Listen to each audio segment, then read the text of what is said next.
कष्टों से मुक्ति पाना है, हर दुखों से मुक्ति पाना है, तो इस राम नाम मिठाई को खाना शुरू कर दो।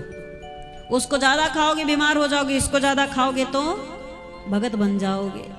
रोगी तो इसमें भी बनोगे, बीमारी तो इसमें भी आएगी। उसमें बीमारी आएगी तो दुनिया की बीमारियां आएंगी जो संसार की बीमारियां हैं, लेकिन इनके नाम को गाने की बीमारी अगर लग गई महाराज तो समझ जाइए कि सिर्फ कल्याण ही जीवन में है, अब कुछ बचा नहीं, सीधे मुक्ति मिलेगी, वैकुंठ धाम चलने को मिलेगा महाराज। बस इस रोग को लगा लीजिए, इस बीमारी को लगा लीजिए। हर बीमारी से भगवान से कामना करते प्रभु हमें कोई बीमारी ना होने पाए, कोई बीमार कोई पाए। सब बीमारी से भागते हैं, लेकिन अगर भक्ति रूपी बीमारी कहीं मिले ना तो पकड़कर गले लगा लीजिएगा कि ये मिल जाओ मुझे, जितनी ज्यादा हो उतनी ही अच्छी है महाराज। ये भक्ति की बीमारी जितनी ज्यादा हो जाए, राम नाम गाने की बीमारी जितनी ज्यादा हो जाए, ये उतना ही आनंददायी है महाराज। एक बार एक मैया के 3 बेटियां, एक बेटा था, सबसे छोटा बेटा था, और बिना बताए बेटा घर छोड़कर चला गया कम ही आयु में, और उसके जाने के कष्ट में मां सोना छोड़ दी। एक अकेला लाडला था, सोना छोड़ दी, नींद ही नहीं है, और भयंकर बीमारी लग गई है नींद ना आने की, पूरी पूरी रात जागती, पूरी रात जागती। डॉक्टर के पास गई, दवा भी खूब कराई, अलग अलग डॉक्टरों के पास जा जाकर, जो जहां बताता वहां जाकर दवाई कराई, लेकिन दवा से नींद आई नहीं उनको, बहुत परेशान हुई, समझ में ना आए। अब उन्हें यही लगने लगा कि जीवन में ऐसे ही बीत जाएगा, एक दिन मौत आ जाएगी, ऐसे जगते जगते मर जाऊंगी। जगने के कारण न जाने कितनी, भाई 1-2 रात जग जाइए तो शरीर अस्वस्थ हो जाता है, जो सोता ना हो उसे कितनी तकलीफें होती होंगी। अब वो समझ में ना आए, करे तो क्या करे, धीरे धीरे डिप्रेशन में जाने लगी।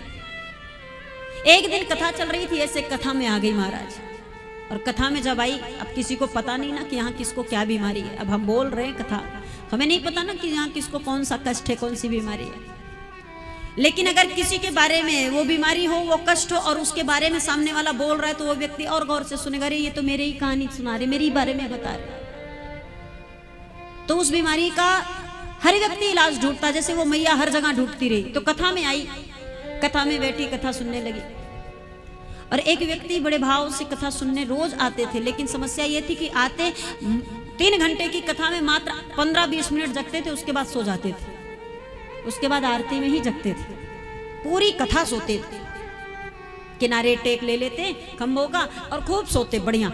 अब मैं रोज देखती, अरे भाई क्या बात, जब भजन गवाती तो सब गाते, ताली बजती तो कोई कोई तेज से बजा देता बगल में, तो चौक कर जग जाते, लेकिन फिर उसकी थोड़ी देर बाद फिर से झुक जाते। हम बोले ये आते क्यों है कथा में, बैठे बैठे सोना पड़ रहा है, घर पे होते बढ़िया बिस्तर पर लेटकर सो जाते। फिर हमने विचार किया, एक बात गौर करने वाली बात है, अगर कथा में कोई सोता है तो क्रोध तो आता है, देखने के बाद क्रोध आएगा एक बार कि बताओ हम बोल रहे हैं ये सो रहा है, यहाँ अमृत वर्षा हो रही, सामने वाला सो रहा है। लेकिन उस दिन मुझे उस व्यक्ति, वो पूरे मतलब प्रतिदिन का उसका ये काम था, और मैं उससे बड़ा मिलना चाहती थी कि एक बार हमसे मिले वो, हम उससे पूछे कि ऐसा क्या है भाई, घर में मारे जाते हो क्या सोने के लिए, कि घर में सोओगे तुम पिटाई हो जाएगी, यहाँ सोते हो आकर के, मुझे पूछना था उससे। एक दिन महाराज वो व्यक्ति आया, तो मतलब कथा के समय नहीं, कथा से पहले ही आ गया, तो विचरण कर रहा था, ऐसे घूम रहा था, देख रहा था, तो मेरी नजर पड़ गई। उस समय मैं कथा नहीं बोल रही थी, नजर पड़ी, हम तुरंत बोले, हमारे साथ जो रहते हैं बालक, हमने कहा दौड़ के जाओ बुला के लाओ उनको। वो गया बुला के लाया, हमने कहा बड़ी बढ़िया मौके पे मिल गए हो, बड़ा इंतजार था, लोग हमसे मिलना चाहते, हम तुमसे मिलना चाहते। अब महाराज आया, क्या बात है, कैसा क्या, डरा कि बुलाया गया, कोई बात तो नहीं। हमने कहा आइए बैठे, बातचीत शुरू हुई। हमने कहा बस 5 मिनट समय लेंगे आपका। बोले नहीं नहीं, हमारा सौभाग्य आप हमें बुलाए, पर कोई बात।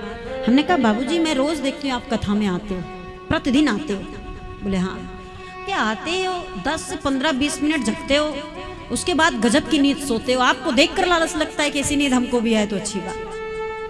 क्या कैसे सो जाते हो, आपको कथा पसंद नहीं है या कथा पसंद है? हम जो बोलते हैं भाई, अलग अलग लोगों की अलग अलग शैली होती है, कथा तो एक ही होती है, पर हर व्यक्ति अपने शैली अनुसार बोलता है, वो अपने भाव डाल करके बोलता है, अपने तरीके से बोलता है, बोलता हर व्यक्ति, राम कथा के वक्ताओं की कमी नहीं है, लेकिन जरूरी नहीं हम जैसे बोल रहे ऐसे दूसरा भी बोले, या दूसरा जैसे बोलता वैसा हम बोल सके।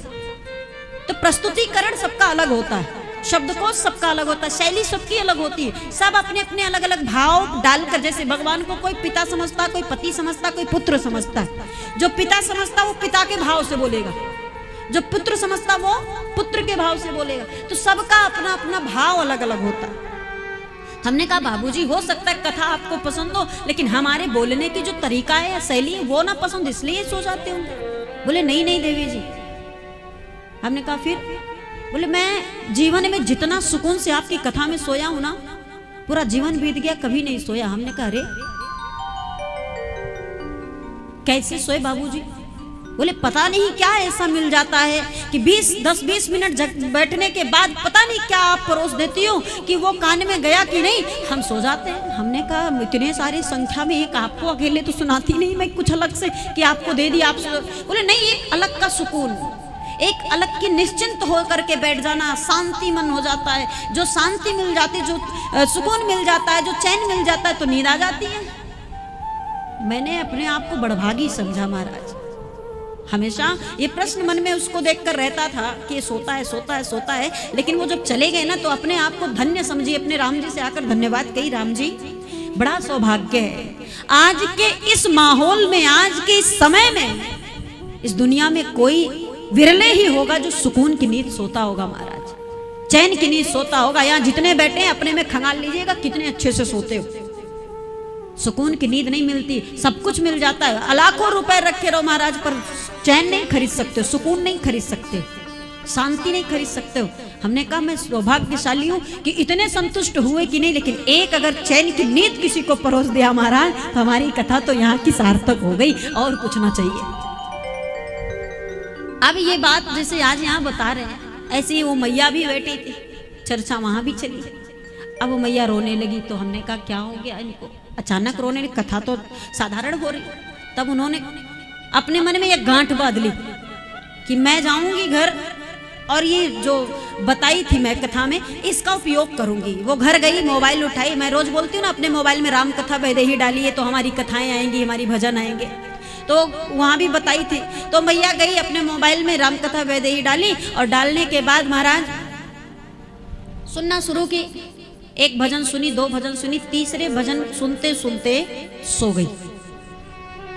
सालों बाद सोई है, और धीरे धीरे करके 2, 3, 4, 5, 10 दिन ऐसा हुआ, और वो बस भजन सुनकर के सोना शुरू कर दी।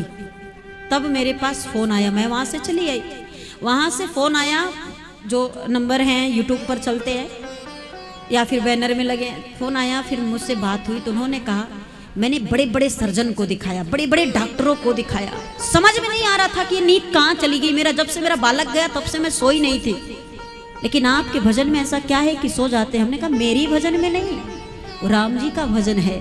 उस भजन को वो जिस भाव से आप पाना चाहोगे वो उस भाव से आपको फल देगा। आप उस भजन को इसलिए सुनने लगी क्योंकि आपको लगा कि आपको नींद मिल जाएगी, इसलिए परमात्मा ने आपके उस भाव को सुन करके आपको नींद दे दी। महाराज सालों की बीमारी क्षण मात्र में ये राम नाम ठीक कर दिया उनका। जो बड़े बड़े डॉक्टर नहीं कर पाए, इतनी परेशान थी, सुकून की नींद सोने लगी महाराज। इतना प्रभाव है इस नाम में कि वो इतने दिनों की बीमारी ठीक कर दिया उनका। तो ध्यान रखें, ये हर व्यक्ति के जीवन में घट सकती है घटना, हर व्यक्ति के जीवन में आ सकती है, ऐसा नहीं नींद के लिए ही सही। हमें देखिए ऐसा कोई दिन नहीं जाता जिस दिन मैं कथा नहीं सुनती।